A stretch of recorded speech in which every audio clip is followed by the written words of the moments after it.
Hello and welcome to this Q&A from the Fertility Alliance. And today we're with Leah, who's going to tell us a bit about her story. So welcome, Leah. I wonder if you could maybe start at the beginning. Yep, so thank you for having me. Our journey, my husband and I, we've been married since 2005, so 20 years this year. We've just celebrated our 20th wedding anniversary, and we tried to have children not long after we were married. So I was probably in my late 20s, my husband was in his sort of mid 30s, and it didn't work out. We went to the GP. We tried naturally, nothing sort of was coming from that. So we went to our GP, who then referred us onto clinics. We got so far through, so they told us what options were and what things might look like. And then they informed me that I needed to lose a bit of weight for the IVF. And when you're told to lose weight for a particular reason, it can add a lot of pressure. So it took a little bit of time to get the weight off, but I got there.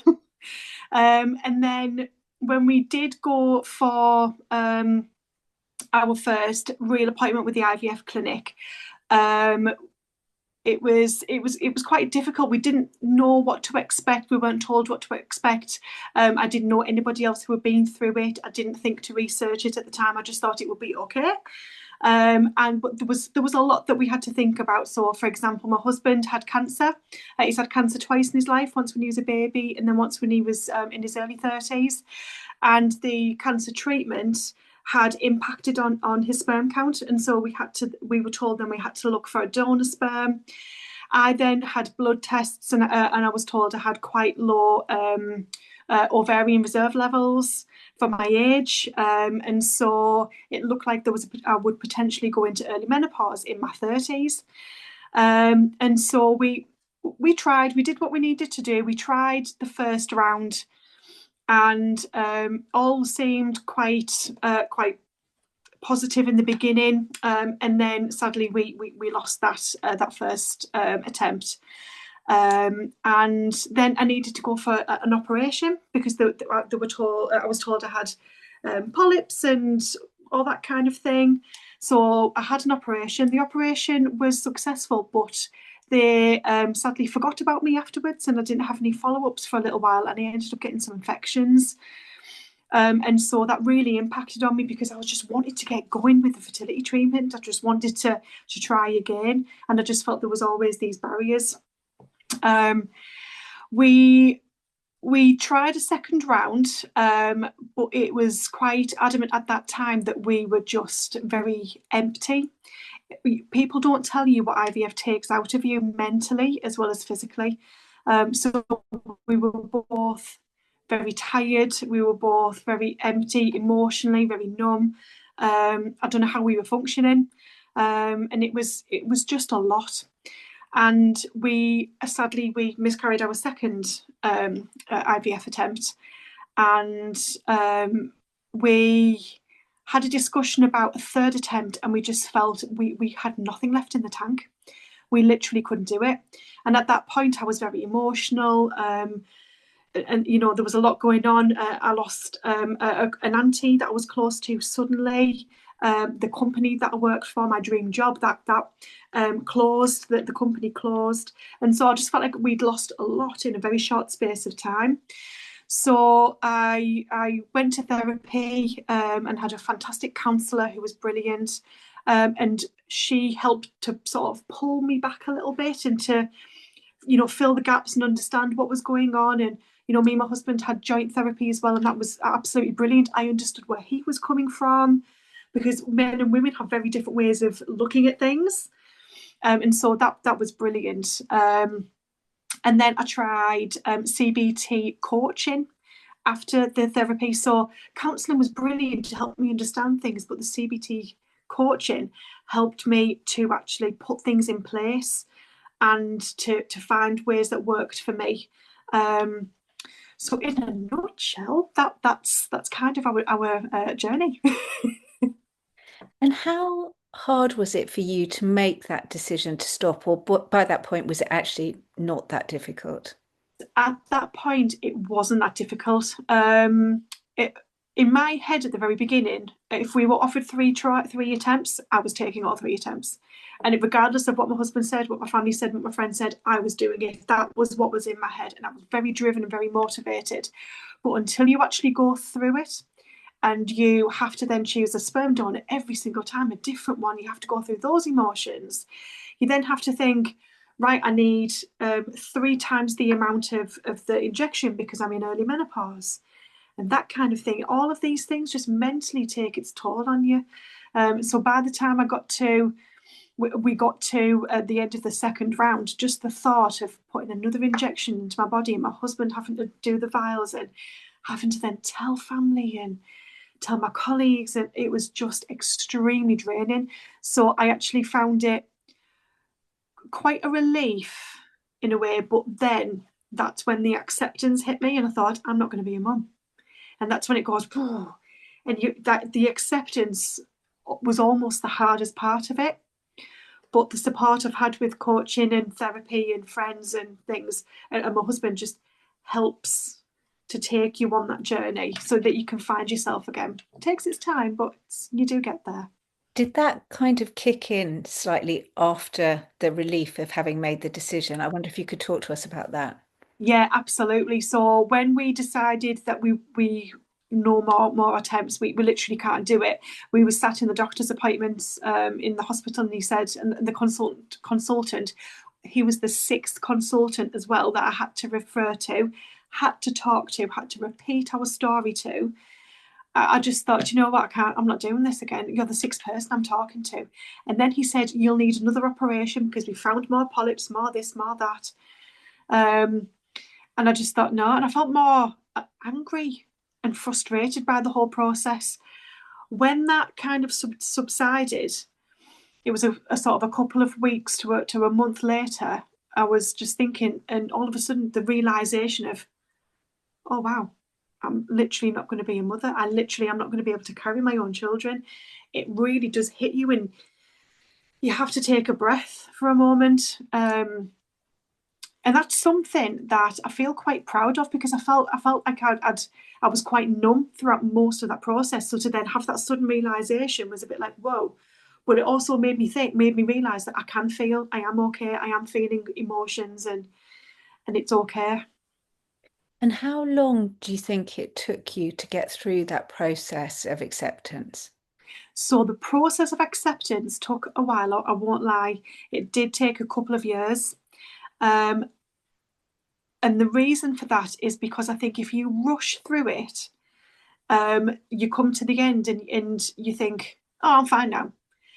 And then you go back to work and you go and you go out and you do things and you spend time with friends and family. And then there's a baby sat there, or someone tells you that they're pregnant and you go, I don't like that. I feel very unsafe with that. I feel very emotional. Why me? And if you rush through it, you can find yourself sitting with that negativity for quite a long time. And that's not something that I wanted to do. I wanted to move through it and find myself again, bring back that self-compassion, understand what my life looked like without children. But also, I didn't want to shy away from friends and family. I didn't want to be left out. I didn't want people to tread on eggshells around us. And I didn't want to be excluded because of fear of, oh, we can't invite Leah because I don't know what to say to her. And I don't want that. And so it did take a few years to find a way that worked for me. But my advice with that is to have some good people around you. You only need a small amount of people. You know, if you can count on this hand how many people are in that close network, then I think you're a very lucky person. It sounds as if one of the things that actually made it quite difficult was dealing with other people sometimes. Yes. Yeah, absolutely. We are very lucky to have some very understanding friends and family, even though they hadn't been through it themselves. They were really compassionate and really wanting to understand us. So if we would explain, this is how I'm feeling and why, they would think, oh, okay. Oh, I'm sorry you're feeling like that. I'm so proud of you for talking to me. And there was some, my very close friend, Di, she's very, very compassionate that way. She's always telling us how proud she is of us and things. Um, On the flip side of that, sadly, I have had comments from colleagues who have turned around and went, "What, you're 35 and you don't even have kids?" Oh, I couldn't live without my kids. In an open plan office, and it felt like everybody stopped typing and just stared at me.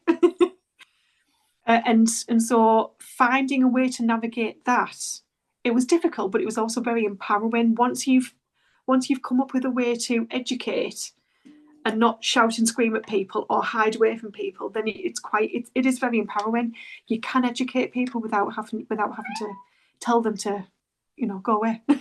I was going to ask you about that because I think one of the difficult questions is always, do you have children or do you want Yeah. to have children? And I wonder what helped you to respond to that without it being a trigger. So it did take its time, but one thing that helped me was having a network that I could go to. So, for example, the fantastic Kelly De Silva, who set up the Dovecot community, I discovered that just before COVID because I'd come off all social media and I didn't want to know because it was all full of try this, try that. You'll be pregnant in a month if you try this, and just relax. So I went back on social media and I thought there's got to be somebody out there. And I typed in childless groups, and there was Kelly. She was like an angel. And I posted a few things on there, and people were coming back to me with, "I get it. I understand. I've tried this. I've tried that." And I thought, oh my goodness, these people get it. It's lovely. And so that for me, having that support community, yes, it was online, but it didn't matter. I still felt included and supported and welcomed. And that helped me have the confidence to try some of the ideas or even take some of those ideas and evolve them in my way. So, for example, I don't like to tell people off when they say, "Oh, how come you don't have children?" or "How come you haven't adopted?" I don't want to go, because I haven't. I don't want to have that attitude. I say, "Well, if you're willing to listen, I would love to tell you my story. It's a bit of a long one, but let's get a cuppa." So I tend to kind of come from that perspective because I find that people get on board. That's really interesting because that's actually helping everyone by telling your story. Yeah. But I wonder, how do you navigate situations like pregnancy announcements? Mm. How are they for you? So in the beginning, I did stay away from christenings, from pregnancy announcements. I unfollowed people on Facebook, online. And to be fair, in the beginning, you need that self-protection while you're building yourself back up, while you're developing that self-confidence and bringing back that self-compassion, because you are a new version of you. You're never going to be the old you before IVF, but you can be a much newer, fresher version post IVF. But you might need to put some protection in there first. So if it means staying away for a little bit, then that's absolutely fine. And then dip your toe in. So step by step, you don't have to go, "Right, I'm ready, let's go to a baby shower." That might be a bit much. So it might be that you just buy the person a card and you give them it on a one-to-one, or um, you know, go to your sister's house who's just had a newborn baby, and you just maybe say hello, and then you leave after half an hour. You just dip your toe in. You don't have to go all in and go cold turkey as such. I wondered, do you have any particular tips for dealing with those emotions that can come up, the feelings Yeah, perhaps of anger or jealousy? yeah. And I think one of the biggest things I learned during my therapy and also books that I've read and the CBT coaching is that those feelings are there for a reason, and we're not to be fearful of them. So if I'm angry, I'm angry. If I'm jealous, I'm jealous. And I've got a good reason to be. But that self-compassion comes in and says, it's okay. Like, yes, I'm jealous, but I'm all right. I'm here. I've got a fantastic marriage. I've got an amazing family. I've got a brilliant job. I'm doing really well. Um, and just come back to that self-compassion, I would say, and say, right, it's okay. You're all right. You're all right. And just take a breath. Take a step back if you need to. But just have that good self-talk, I think, is really, really important. But those feelings are normal and they're natural, and we all feel them. You're not alone. I think that's another big message, is that you are not alone in how you feel. Come back to the community and say, "I've just been to my sister's house. I'm really jealous that she's got 3 beautiful children." talk about it in a safe community. There will always be a lot of people there to help you and support you and be there for you. One of the other things that I wanted to ask you is I think it's often really difficult when you're going Mm. through treatment to kind of find any sense of joy in things. It can feel like that's all been stolen from you. Yeah. And do you Mhm. think you can get it back afterwards? You can, you absolutely can, and that's where this positive self-talk comes from. If you can develop that and stop telling yourself that you should have been a mother and you didn't try hard enough and you didn't, and you should have tried adoption and you should have done this, you place far too much pressure on yourself and the people around you. So if you can think, right, okay, yes, I could have done that, but this is where I am. I'm here today, and I'm going to sit and read my fantastic book that I've bought, or I'm going to go meet up with that friend who I haven't seen for a little while because I can, or I'm going to go out for some lunch because I can. So look at what you can do, not focus on what you haven't got, but look at what you do have. And just being able to take the dog for a quick walk without having to fold a pram up and all that kind of thing. You can literally put your coat on, lead on, off, and just have the joy in those moments and look at what's around you, because the world is beautiful and you can get that joy back. It's the little wins. Focus on what you can do, what you enjoy doing, and focus on that and build up from there. I was going to ask you if you'd have any tips for anyone else who's kind of negotiating this at the moment. Yeah, absolutely. So tips as in for that joy, feeling those joy. Yeah. One thing that I started to do was to journal. I have my journal that I use. I don't use it every day, and sometimes it doesn't feel right, and that's okay. You don't have to do it every day. But when I'm feeling that I just need a minute, I'll write things down and I'll see the words for what they are, and I'll think, right, okay, what can I do about that? If that's just how I'm feeling, I'll allow myself to just have a moment of, wallowing a little bit or being upset or jealous, and that's okay.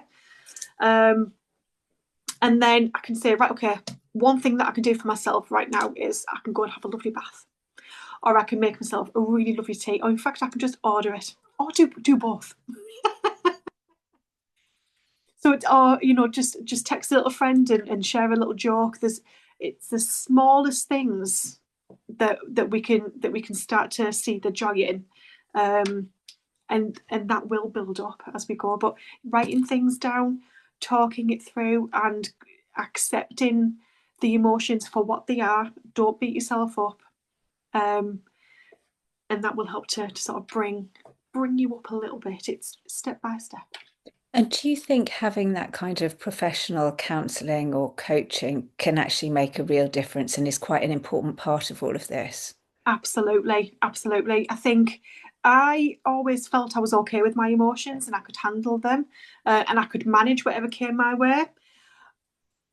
There's a website that I was looking at, and it had some statistics on, and it states that dealing with infertility is actually harder than bereavement and loss of a close friend or a family member, and I can quite believe that it's a lot to deal with. And sometimes, if you go through that by yourself, it's very isolating and lonely. So it's just about sort of recognizing those emotions, talking to somebody who will give you that safe space to be really open and honest. Sometimes we don't want to put things online or talk to our friends because we feel like we might get judged, or they won't understand. But talking to a professional gives you that safe space where you can open up, you can talk. They ask you the right questions because they're trained to do that, so they can pull it out of you. And once you say those words and you accept them and you feel the emotions, it's like, oh, and it's quite liberating. It's lovely, and nobody needs to know that you're having therapy or you're having counselling. It's for you, nobody else.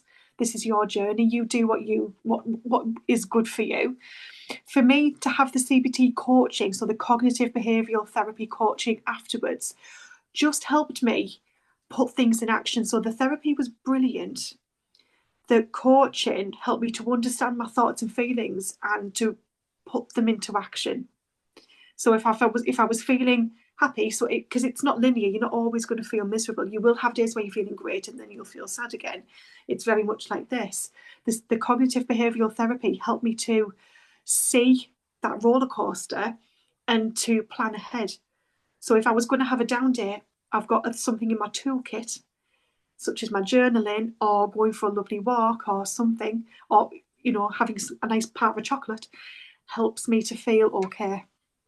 And what would you say to someone who's at the moment in that stage of the journey where they're worried that it might not be working out for them and feeling maybe that they won't ever be able to be happy again? What would you say? Mm-hmm. I understand. I understand how that feels. When you're in it, when you're right in the middle of it, you think, "How is this ever going to be okay?" And it's a very, very difficult thing to navigate. And I think, do you know what? A lot of people don't try IVF because of the worry over the fear of it. Will it work? Will it not? So I'm not going to try. You're strong. You've tried it. You're here. And I think give yourself that time and that compassion. You will come through it. And there's lots of, I think our community now is brilliant because there's lots and lots of Childless Not by Choice books and self-help and communities out there, far more than what there was 10 years ago. For example, Jodie Day's 12 weeks to live in your plan B. That's brilliant, but you don't have to do it in 12 weeks. You can take as long as you need at each section. So I bought that book. For the first 3 weeks, I thought, brilliant, I'm doing really well. And then it got to a part where you had to write yourself a story. So to my younger me, what would I write? And I found that very, very difficult and very emotional. And so I couldn't look at the book for another month. So I did it and I left it. And then I came back to it when I felt emotionally ready to pick up from the next week. So So, would you say maybe the key is give yourself time? ah, yeah, give yourself time. It's different for everybody. If people say, "Oh yeah, I did the whole 12 weeks and I was fine after it," are you okay? That's what I would say. Are you really okay? Is there anything else? Is there any steps that you've missed? How do you feel about putting yourself into that situation? So give yourself time and give yourself space and give yourself compassion. If you don't want to go out with that group of friends because they'll just talk about the children, then just text or just make a phone call. You don't have to be fully involved. You can have that space.